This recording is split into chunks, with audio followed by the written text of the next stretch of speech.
बिस्मिल्लाहिर्रहमानिर्रहीम। अस्सलामु अलैकुम वरहमतुल्लाहि वबरकातुहू।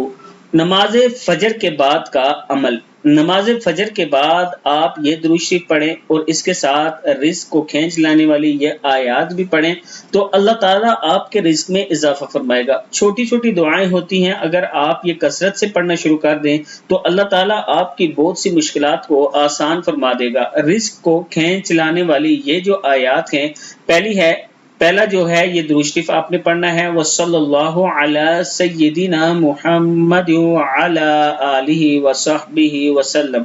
वसल्लल्लाहु अला सय्यिदिना मुहम्मद व अला आलिहि व सहबिहि वसल्लम।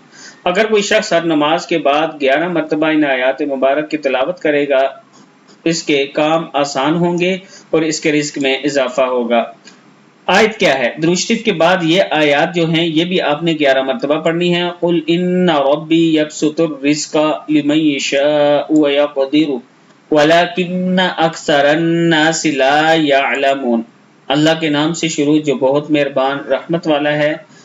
तुम फरमाओ, बेशक मेरा रब रिज़्क़ वसी करता है जिसके लिए चाहे और तंगी फरमाता है, लेकिन बहुत लोग नहीं जानते। अब दोबारा सुन लें, 3 मरतबा आपने ये दुरूद शरीफ पढ़ना है, वसल्लल्लाहु अला सय्यिदिना मुहम्मद व अला आलिहि व सहबिहि वसल्लम।